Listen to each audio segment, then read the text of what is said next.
Hi hello నమస్తే, welcome back to విరించూస్ writings. అందరూ ఎలా ఉన్నారు? బాగున్నారా? సరే, ఈరోజు స్టోరీ స్టార్ట్ చేసేద్దామా? ఈరోజు స్టోరీ ప్రేమ సంఘర్షణ సీజన్ 2 ఎపిసోడ్ 67. సంధ్య, కాలం కాసేపు ఇలా ఆగిపోతే బాగుండు అని అనిపిస్తుంది కదా అని అన్నాడు అభి మను వెనక నిలబడి. అభి గొంతు విని మను కళ్ళు తెరిచి అభిని చూసి సంధ్యని దూరం జరపబోతుంటే సంధ్య ఇంకా గట్టిగా హత్తుకుంటూ, నా మనసులో మాట నీకు వినిపించిందా అని అడిగింది సంధ్య. కాదు, మీకు పైత్యం వచ్చింది అని అన్నాడు పృథ్వీ వెటకారంగా. ఆ మాటకి వర్ష, శశి, అభి నవ్వేశారు. ఒక్కసారిగా నవ్వులు వినిపించేసరికి సంధ్య ఉలిక్కిపడి కళ్ళు తెరిచి వాళ్ళందరినీ చూసి మనోని వదిలేసి దూరం జరిగి, దొరికిపోయాన్రా బాబూ అని అనుకుంటూ హిహిహి అని బలవంతంగా వచ్చి రాని స్మైల్తో ఒక చిన్న స్మైల్ ఇచ్చి సైలెంట్గా జారుకుంటుంటే పృథ్వీ సంధ్యని ఆపి, హలో మేడం జీ, ఎక్కడికి వెళ్తావు అని కళ్ళెగరేశాడు. సంధ్య పృథ్వీ వైపు గుర్రుగా చూసి, ఇప్పుడేంటి, నేను మా ఆయనన బయటికి వెళ్తాం. ఎందుకు? నలుగురు ఏదో ఎవరు పట్టుకోలేని తీవ్రవాదుల్ని పట్టుకున్న వాళ్ళలా మొహాలలో ఆ 1000 వాళ్ళ వెలుగుని పెట్టుకుని చూస్తున్నారు అని అంది సంధ్య. సంధ్య మాటలకి అభి మనోహర్తో, మనో, పోలీస్ నువ్వా? అదా, ఈ తీవ్రవాది గోలేంట్రా బాబు మాకు అని అన్నాడు. అంటే షీఈజ్ మై బెటర్ హాఫ్ కదా అని అన్నాడు మనోహర్. అబ్బోబ్బో, ఇద్దరు మంచి ఫామ్లో ఉన్నారు అయితే అని అన్నారు నలుగురు ఒకేసారి.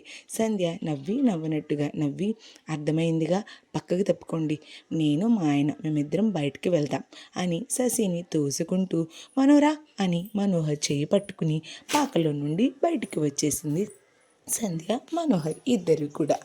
ఇక వాళ్ళిద్దరూ వెళ్ళిపోగానే నలుగురు నవ్వుకుని టెర్రస్ మీదకి వెళ్ళి ఆకాష్, శ్రీకర్ వాళ్ళతో ఈ విషయం చెప్పాడు.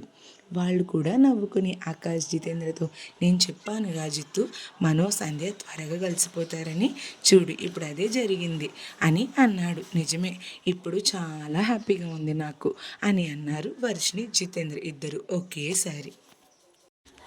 అలా అందరూ కూడా నవ్వుకున్నారు. ఇటు సంధ్య మనోహర్ మోచేతి చుట్టూ చేవేసి మనో భుజంపై తలవాల్చి మనోతో అడుగులో అడుగు వేస్తూ, మను, నీతో ఒకటి చెప్పాలని ఉంది అని అంది. ఏంటి సంధ్య, చెప్పు అని అన్నాడు మనోహర్. సంధ్య మనోహర్ మోచేతి చుట్టూ ఉన్న చేతి పట్టు బిగించి నడక ఆపింది. మను కూడా నడక ఆపి సంధ్య వైపు తిరగగానే సంధ్య మనుని హత్తుకుని కొన్ని క్షణాల మౌనం తర్వాత తలపైకి ఎత్తకుండా మను గుండెలకి తలను ఆంచి అలానే ఉంచి, నువ్వు నన్ను సేవ్ చేయడానికి వైజాగ్ వచ్చావని, నీ మీద నాకు సడన్గా ప్రేమ పుట్టలేదు మను, ఉదయ్ది నాది అట్రాక్షన్ అని నేను రియలైజ్ అయ్యి నాకు తెలిసినప్పుడు కూడా నిన్ను ఫ్రెండ్ అనే అనుకున్నారా? కానీ నువ్వు నాకు మనం ఇంతకుముందు నీతో చాలా చెప్పాలి మనం, ఏంటో ఎలా చెప్పాలి, ఎక్కడ మొదలు పెట్టాలి, ఎలా మాట్లాడాలో కూడా ఏంటో మాటలు రావట్లేదు. ఒకటి మాత్రం నిజం, నా గతంలో తొలివలుపు ఉన్న నా తొలి ముద్దు నీ అని సంధ్య మాటలు పూర్తయ్యేలోపు మను సంధ్యని దూరం జరిపాడు. షాక్ అయిన సంధ్య షాక్లో ఉండగానే మను తనని 2 చేతులతో ఎత్తుకుని పెదవులపై చిరుముద్దును అంది. సంధ్య, నువ్వు నాకు ఇంత ఎక్స్ప్లెనేషన్ ఇవ్వక్కర్లేదు సంధ్య.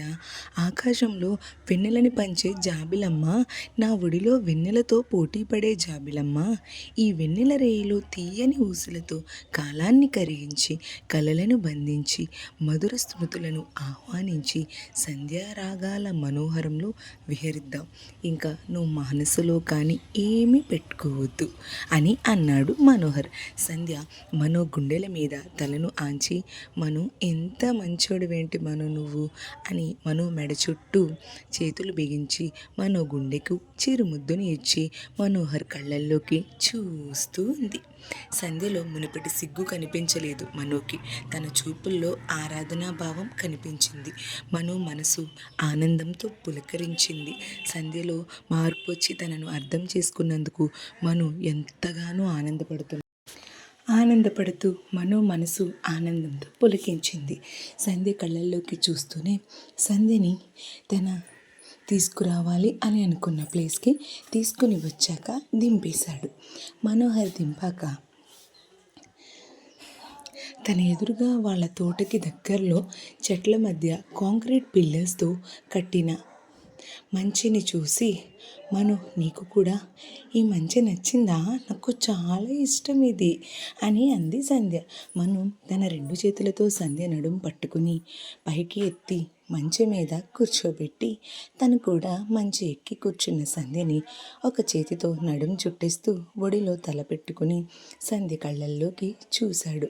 సంధ్య సిగ్గుపడుతూ తన మొహాన్ని చేతులతో కప్పేసుకుంటే మనోహర్ సంధ్య ఒడిలో పడుకుని ఇంకో చేతితో సంధ్య అడ్డు పెట్టుకున్న చేతులని తీసి సంధ్యని ముద్దాడాడు. అని చిరుదెబ్బను చెంప మీద ఇచ్చింది సంధ్య. మనోహర్ తన 2 అరచేతుల మధ్యలో సంధ్య చేతిని ఉంచి, సంధ్య, ఇలాంటి రోజు ఇంత త్వరగా వస్తుందనైతే నేను అనుకోలేదు అని అన్నాడు. బదులుగా సంధ్య ఇంకో చేత్తో మనోహర్ జుట్టుని మృదువుగా సవరిస్తూ చిరుదరహాసాన్ని చిందించింది. సంధ్య, నీ గతం కాకుండా ఇందాక నువ్వు నాకు మనం ఇంతకుముందు అని అక్షరాల ముక్కలన్నీ అతుకుతున్నావు ఏంటి సంధ్య అని సంధ్య నడుం చుట్టూ ఉన్న చెయ్యి నాట్యం చేస్తుంటే పెదాలు సంధ్యని ప్రశ్నించాయి. కొన్ని క్షణాలు స్పర్శని ఫీల్ అవుతూ కళ్ళు మూసుకుని సున్నితంగా చేతిని తీస్తుంటే, చెప్తాను ఉండు తీయి అని అంటుంటే ఇంకా గట్టిగా అదుముతూ, చెప్పరా బంగారం ఏంటి అని అన్నాడు. సంధ్య కళ్ళల్లోకి చూడలేక సిగ్గుపడుతూ తన తలను కిందకి వంచి తన ఒడిలో ఉన్న షర్ట్ కాలర్ చేతితో పట్టుకుని కళ్ళు మూసుకుని తన ముక్కుతో మనోహర్ ముక్కుని రాస్తూ, నీతో చాలా చెప్పాలి ముఖ్యంగా ఒక్క విషయం చెప్పాలి అనుకున్నా కానీ మాటలు పెగలడం లేదురా అని హస్కీ వాయిస్తో చెప్పింది. అంత దగ్గరగా ఉన్న సంధ్య పెదవులతో పెదవులను 1 నిమిషం పాటు తీయని ఊసులు ఆడుతూ వెచ్చని శ్వాసను అందించి ఇద్దరూ తమ ప్రేమను ఒకరికొకరు పంచుకున్నారు. సంధ్య పెదాలను వీడి తనను దూరం జరిపి సంధ్య భుజాలను పట్టుకుని తన కళ్ళల్లోకి చూస్తూ, నువ్వు ముక్కలు చేసిన అక్షరాలను నేను అతికించిన పోనీ అని అంటూ ఒక చేత్తో పాకెట్లో ఉన్న పాతకాలపు మౌత్ ఆర్గాన్ తీసి చూపిస్తూ అడిగాడు. సంధ్య ఆశ్చర్యపోతూ, ఇది నా రూమ్లో అడుగు షెల్ఫ్లో మూలన ఉంచినదే కదా అని అడిగింది.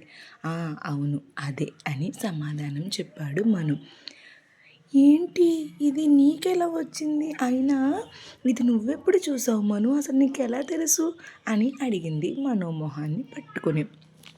తన మొహం మీద ఉన్న సంధ్య చేతులను మళ్ళీ ముద్దాడి, నాకు అన్నీ తెలుసు సంధ్య, మొన్న నైట్ నీ నడుం చుట్టూ ఉన్న నా చేతిని నువ్వు తీసేసి మంచం దిగి వెళ్ళి షెల్ఫ్లో ఉన్న ఈ మౌత్ ఆర్గాన్ని తీసి ముద్దాడి మళ్ళీ నా పక్కకొచ్చి నా గుండెల మీద తలను పెట్టుకుని బజ్జున్నావు.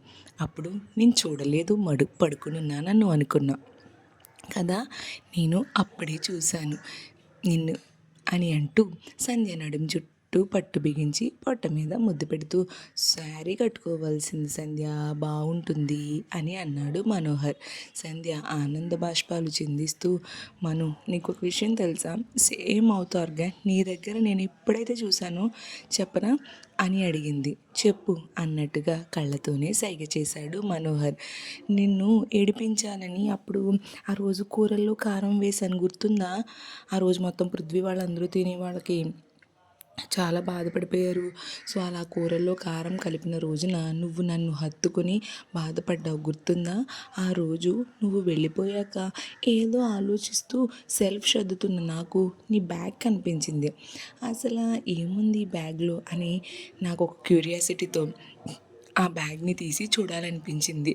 జిప్ ఓపెన్ చేశా. చెయ్యగానే ఏవో ఆల్బమ్స్ అనుకుంటా కవర్లో చుట్టూ బ్యాగ్లో ఉన్నాయి. ఆ కవర్ పక్కన ఉన్న ఈ మౌత్ ఆర్గాన్ మీద నా దృష్టి పడి తీసి చూశాను. దాంతో పాటుగా ఆ మౌత్ ఆర్గన్ ఇచ్చిన సంస్థ వాళ్ళు ప్రజెంట్ చేసిన సర్టిఫికెట్ కూడా నాకు కనిపించింది ఆ రోజున అని అంది సంధ్య. ఆ రోజే నువ్వు మౌత్ ఆర్గన్ ప్లే చేసావు. అప్పుడు అనిపించింది నాకు, నేను ప్రేమ ప్రేమ అనుకుని వేరే ఎక్కడో వెతుకుతున్నా, కానీ నాకు దేవుడు మన ఇద్దరిని ముందే రాసి పెట్టాడు అని. అందుకే ఆ రోజు నుండి ఎప్పుడైతే నీ దగ్గర మౌత్ ఆర్గన్ చూశానో ఆ రోజు నుండి నీతో ఫ్రీగా మూవ్ అవ్వగలిగాను మను. నువ్వు ప్రాజెక్ట్ ఇప్పించావని అయితే కాదు, ఎప్పుడైతే ఆ మౌత్ ఆర్గన్ చూశానో నీ మీద నాకు ప్రేమ కలిగింది, నీకు క్లోజ్ కూడా అవ్వాను. నీ ఉనికినే ఇష్టపడని నేను మన పెళ్ళైన 16 రోజుల్లోపే నీ మీద ప్రేమ ఎలా పుడుతుందిరా పోలీస్ బుద్ధుడా. ఆ రోజు నేను చూసిన ఈ మౌత్ ఆర్గాన్నే నీ గురించి నా ఆలోచన విధానాన్ని మార్చి ఈ రోజున మన ఇద్దరిని ఇలా కలిపింది మనోహర్ అని సంధ్య ఒడిలో తలను ఉంచే తన చేతులను సంధి చేతి వేళ్లతో పెనవేసి ఆటలాడుతూ, ఆ రోజు ఆ మౌత్ ఆర్గన్తో పాటు బ్యాగులో ఉన్నవి మొన్న నీకు చూపించిన అమ్మ ఫోటోనే, ఇంకా కొన్ని థింగ్స్. ఆ రోజు నువ్వు మౌత్ ఆర్గన్ చూసి వీటిని చూడలేదు, లేకపోతే నీకు ఆ రోజే కాశ్మీర్లో గొడవ చెప్పాల్సి వచ్చేది అని అన్నాడు మనోహర్. మరి ఇంత మధురానుభావాలు పంచుకుంటున్న సంధ్య మనోల జీవితాలలో ఉదయ్, ధనుంజయ్, సంజయ్ వీళ్ళు ఎటువంటి వెను ప్రభావాన్ని సృష్టించబోతున్నారు తెలియాలి అంటే నెక్స్ట్ ఎపిసోడ్ వరకు వెయిట్ చేయాల్సిందే ఫ్రెండ్స్. ఈరోజు స్టోరీ ఎలా అనిపించిందో నాకు కమెంట్ చేయండి. మా ఛానల్ని లైక్ చేయండి, షేర్ చేయండి. Don't forget to subscribe. మా ఛానల్ని ఇంతలా సబ్స్క్రైబ్ చేసుకుని ప్రోత్సహిస్తున్న ప్రతి ఒక్కరికి థ్యాంక్ యూ సో మచ్. అలాగే స్టోరీ ఎలా అనిపించిందో నాకు కమెంట్ చేయండి. Thank you all.